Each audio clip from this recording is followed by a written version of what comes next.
That night, the electricity went out. The house was plunged into silent darkness.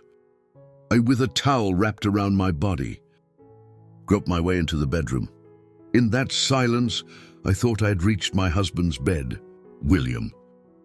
I called out softly a few times. Hearing no response, I gently touched his shoulder. But suddenly, a strong force pulled me down onto the bed.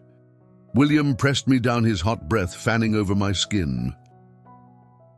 In the darkness, all my senses seemed to be amplified.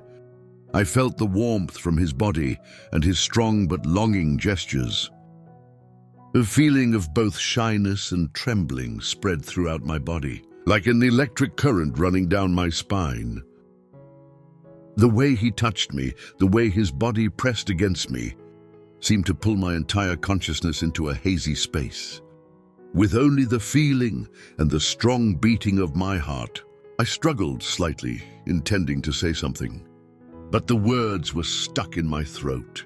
And that was also the moment that opened the door to forbidden stories that I never expected, secrets gradually revealed, pulling me into a vortex of emotions, guilt, and relationships that should not exist. It all started from that fateful night. Hello, everyone. I'm Sophia, a woman who has just turned 30, carrying within me simple dreams of a happy home. My life has gone through ups and downs and difficult choices. But in the end, I believe that I have found my destination when I met William. Currently, I am living with him, a mature man of nearly 50 years old, and Lucas, his son, who is 24 years old this year. This is the family that I have always dreamed of building. William is a man that just by being next to me, I feel the safety and peace that I have been looking for. Even though he is nearly 50, he still maintains his demeanor, composure, and profound outlook on life. The years of being a single father have trained William to have a rare patience, and I feel the boundless love he has for his family. William not only loves me with all his sincerity, but also always tries to be an exemplary husband and father. He often cooks in his spare time, cleans the house, and even remembers my little hobbies, like my love for hydrangeas or my obsession with classic movies. That makes me feel more appreciated and loved than ever. Lucas William Stepson is also a guy who impressed me. At the age of 24, Lucas already has a handsome appearance, with outstanding height and a muscular body. He is a young man full of vitality, but much more mature than his age. I couldn't help but worry when I first came to live with them, afraid that Lucas would feel distant or have difficulty accepting a stepmother. But in complete contrast to that worry, Lucas was very friendly and lovable. He always maintained a respectful attitude, even calling me Sophia in an affectionate tone, as a way to break the distance between us. The first days living with this small family, I felt extremely happy. In the morning, the whole family gathered around the dining table. William often made coffee for me, and Lucas did not forget to help me prepare breakfast. The lively jokes during the meal made me realize that I was truly lucky to be a part of this house. In the evenings, we would sit together in the living room, sharing stories of the day. Lucas would talk about his work and future plans, while William would smile and listen to his son with pride in his eyes. Looking at them, I felt the family bond I had always longed for. William always tried to help me adjust to my new life. He was not afraid to show affection in front of his son, like the way he held my hand every time we watched a movie together, or gently adjusted the scarf on my shoulder when it was cold. Those small actions made me feel loved and protected. I was also very happy that Lucas did not feel awkward about our closeness. He even joked, "Finally, Dad found someone who knows how to manage this grumpy old man." As each day passed, I kept telling myself that I had found the right place to stop. William and Lucas gave me the feeling of a real family, where love and care were always present. But somehow gradually, a feeling of discomfort began to appear inside me. At first I couldn't name it. It was just that when I was sitting alone, my heart felt heavy, as if something was wrong. I tried to avoid it, telling myself that I was probably just tired or stressed because of my new life. But as time went on, that feeling grew bigger, as if something inside me wanted to explode, wanted to be released. One afternoon, while surfing Facebook to kill time, I happened to read an article about the physiology of women and men and marriage. Every word in the article seemed to touch me, describing exactly what I was going through. The article talked about the changes in married life, when intimate moments gradually became less frequent. It explains that sometimes lack of intimacy not only makes the relationship dull, but also creates unstable emotions. Nameless worries reading this. I suddenly startled, it turned out. That was the reason for the uncomfortable feelings I was having. William and I have not had any affectionate moments together. For a long time, we still love each other, still care for each other, but the intimate physical connection has gradually disappeared, washed away by the hustle and bustle of life. I remember the evenings when William was busy with work, and I buried my head in books or on the phone to fill the void. We shared about that day. But there were no more intimate gestures like before.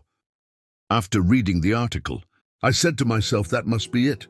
Perhaps the uncomfortable feeling in me came from the lack of intimacy with William. Thinking of this, I decided to change, to talk to him about this. I wanted to rekindle our relationship, to find back the sweet moments we both had that evening. I prepared more carefully than usual. I chose a light silk dress, not too fussy, but enough to highlight my femininity. My hair was neatly combed, faintly scented with the perfume that William had complimented me on. Standing in front of the mirror, I adjusted every little detail, taking a deep breath to calm myself. I was nervous and a little worried. Would William understand what I wanted to say? Would he feel that I was being too demanding? When I entered the living room, William was sitting on the sofa, reading the newspaper intently. He looked up when he saw me, his eyes slightly surprised, but quickly turned into a smile. "You look beautiful," he said, his sincere tone warming my heart. I sat down next to him, trying to find a way to start a conversation. We talked about light things at first, about the day, about his work, about little things around the house. But the more we talked, the more difficult it became for me to touch on the main issue. Finally, when William began to notice my hesitation, I gathered my courage and said softly, "William, I want to tell you something. Lately, I feel like we've grown more distant. Not emotionally, but in terms of closeness. I think it's been a long time since we've had any real time together. And I feel like it's affecting me. Maybe you feel it too, but we just haven't said it." William was silent for a moment. His eyes softening, he put the newspaper aside and turned to face me. "Sophia, I understand what you're saying. Actually, I feel it too. Work has been so busy lately, and perhaps I've unintentionally neglected important things. I'm sorry if you feel unloved or unappreciated." His words made me feel better. The atmosphere between us seemed to become warmer. William took my hand, his eyes sincere. "I know we need to spend more time together. I really cherish what we have and I don't want to lose it." In that night, William and I made love. He was gentle and caring, like the early days when we were still passionately together. I felt the connection return, and in that moment I thought that the feeling of insecurity and discomfort in my heart would disappear. But when it was all over, as I lay back on the bed, staring at the dark ceiling, that feeling was still there, smoldering in my heart. It was like something deep that had not been resolved, like a missing piece that prevented me from being completely comfortable. I couldn't understand myself. Hadn't I found the closeness I wanted? Yet that frustration, like an undercurrent, still crept into my mind. I turned to William. He was fast asleep with a peaceful expression on his face, while I kept tossing and turning. Only then did I realize that perhaps the problem was not just physical intimacy, but deeper in my soul, something is still rising.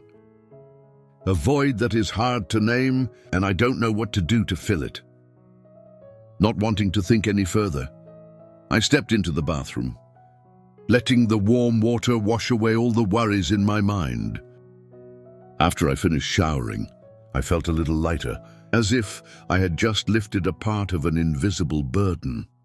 I stepped out of the bathroom, a towel wrapped around me, the faint scent of shower gel making me feel more relaxed. But when I just stepped into the middle of a hallway, suddenly the house was plunged into darkness. The electricity went out. The whole space seemed to be swallowed by the suffocating silence.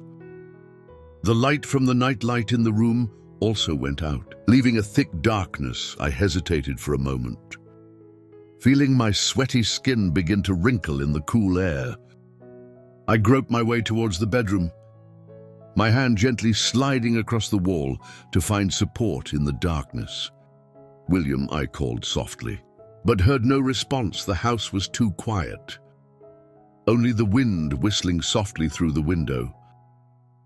Entering the room, I was sure that William was still lying in bed. My feet touched the edge of the bed, and I sat down, reaching out to touch his shoulder. But as soon as my fingertips touched me, a sudden force pulled me back down onto the bed. "William," I exclaimed in surprise, but my voice was cut off by his hot breath on my skin. In the pitch blackness, all my senses seemed to awaken. William's body pressed against mine, strong and determined, as if he wanted to engulf me completely. I could clearly feel the warmth of his body, his rapid breathing close to my ear, and his gestures that were both eager and intense. My skin felt like it was being electrified every time he touched me. A feeling of shyness and trembling spread throughout my body, making me unable to control my thoughts. Everything inside me was suddenly caught in a whirlwind of emotions, vague, intense, and irresistible. The way William touched me, the way he pulled me close, made me feel lost in the darkness. My heartbeat was so strong that it seemed to drown out the sound of the wind outside. I tried to struggle slightly, not to escape, but to regain some sense of reason. But it was William's hot breath and determination that made all my thoughts disappear. I couldn't say a word. My throat choked with the overwhelming moment in the dark room. Time seemed to stop. There were only two people entwined, no boundaries or distance. I felt the intense desire in the way he held me, and that also awakened a deep instinct within me. For the first time in a long time, I felt myself enveloped in warmth and connection. When it was over, I lay back, feeling tired but also strange. Suddenly the light from the bulb turned on. When the power came back on, pulling me back to reality, closing my eyes for a moment to get used to the light, I turned around and froze when I saw the face next to me. It wasn't William, it was Lucas. "Lucas," I exclaimed, my voice lost in surprise. Lucas looked at me, his eyes showing confusion mixed with a bit of guilt, but also filled with something unnameable. "Sister Sophia," Lucas said softly, then quickly sat up, avoiding my gaze. What is this?" I asked, confused and angry. "Why didn't you say anything? Why are you here?" Lucas looked at me, his eyes filled with conflict and indescribable emotions. "Sis, I'm sorry, but I've had feelings for you for a long time. I didn't want this to happen, But when I saw you walk into the room, I couldn't help myself. The power went out. I thought this was my only chance to be close to you. I stepped back, my whole body stiff. Lucas, I almost shouted, my voice shaking with confusion. Do you know what you just did? This is an unacceptable mistake. Lucas bowed his head. His voice choked, as if he was trying to find an explanation. I know, sis. I don't want to justify my actions.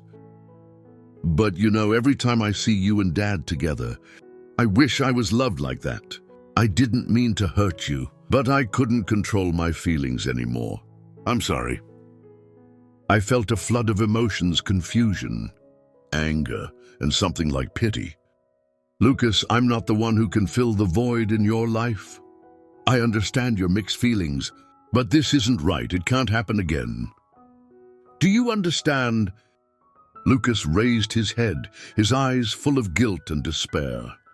I understand, sis. I'm really sorry. I just wanted to feel loved the way Dad loved you. But I know I was wrong. I promise it will never happen again. I took a deep breath, trying to calm myself.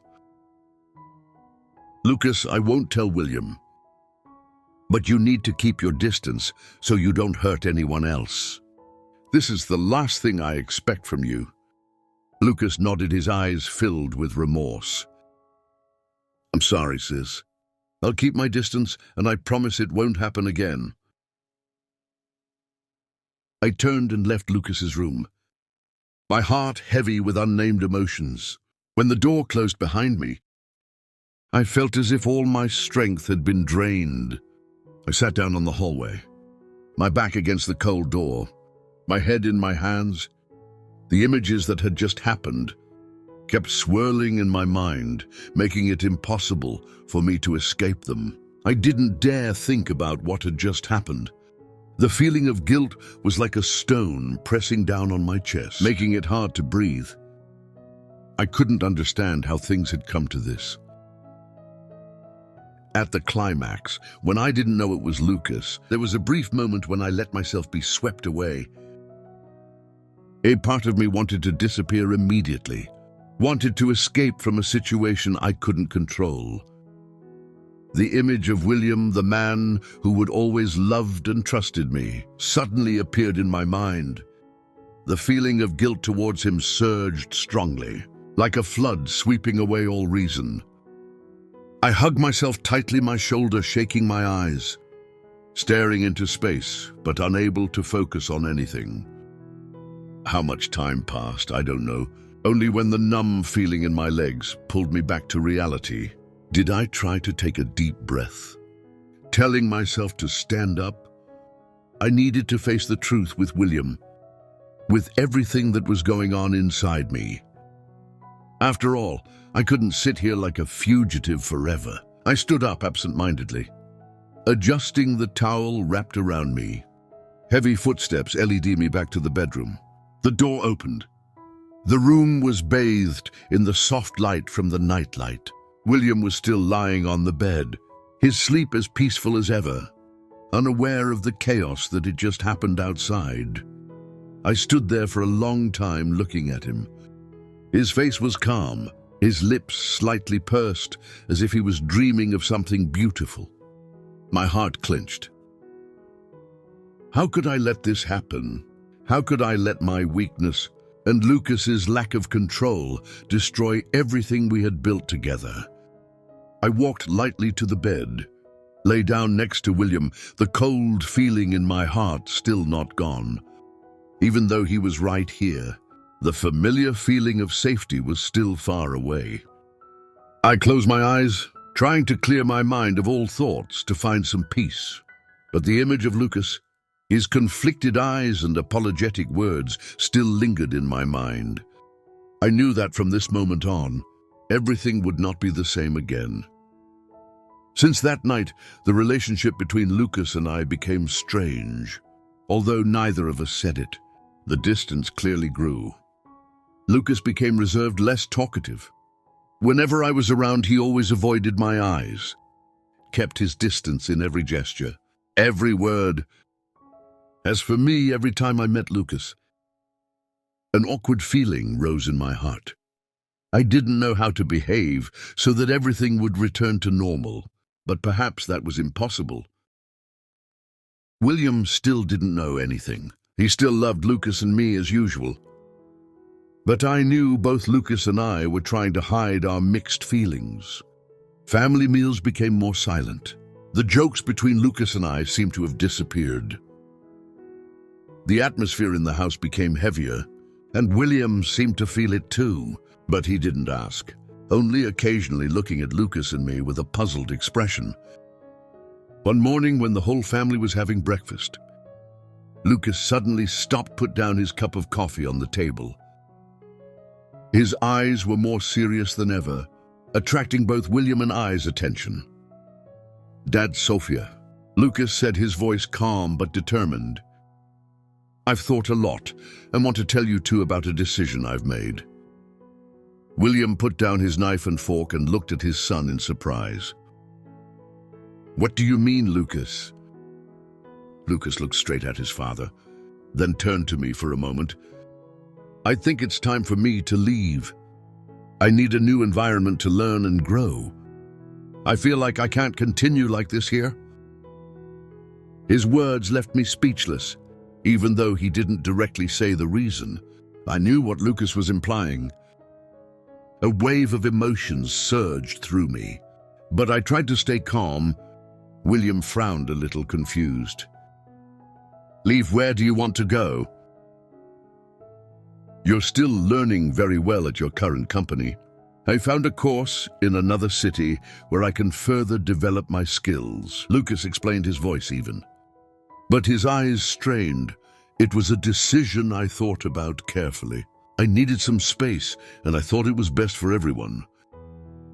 I bowed my head, not daring to look at William or Lucas. His words seemed to stab me with a heavy sense of guilt. William sighed, but finally nodded, his voice low. "If that's what you want. I respect your decision, but remember, this house will always be waiting for you to return." Lucas smiled a small, heavy smile.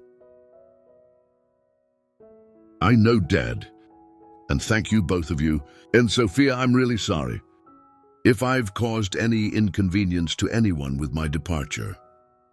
I looked up, trying to find some strength in my words.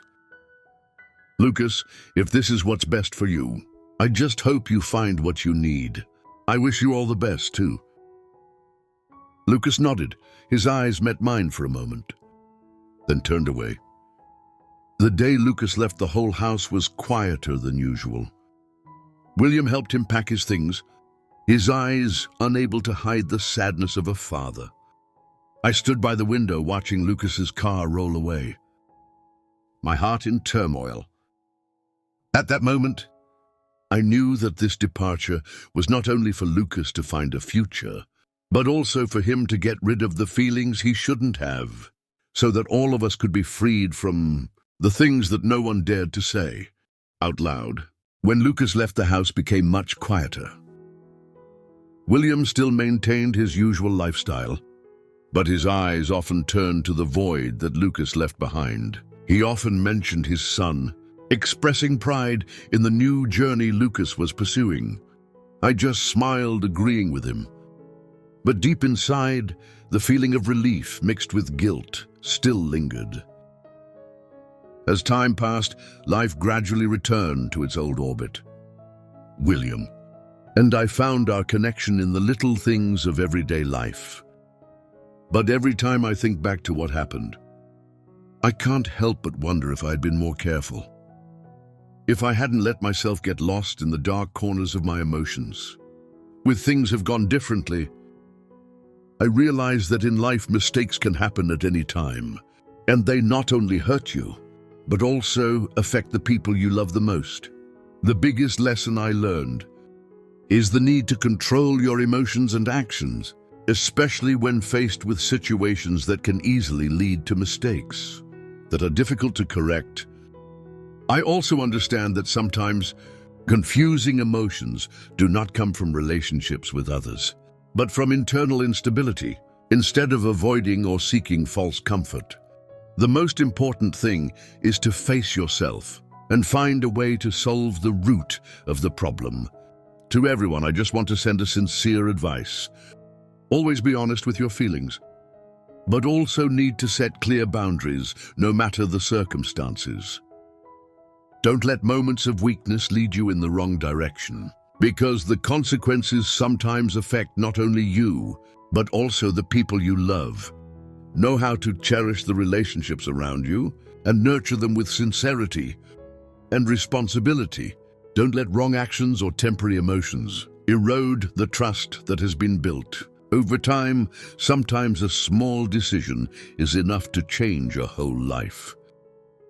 For me, Lucas's passing was not just a temporary solution, but also a strong reminder of the value of self-awareness and mindfulness in action. Life is not always easy, but difficulties and mistakes are also the way for us to grow and learn to love ourselves and those around us more properly. Since then, I have cherished every day I have with William, trying to rebuild a complete family, knowing that the cracks of that day will always be a part of the past. But I believe that with effort and sincerity, I can still do the best for myself and the people I love. Thank you, everyone, for taking the time to listen to my story. I cherish every moment of sharing this. Goodbye and see you again.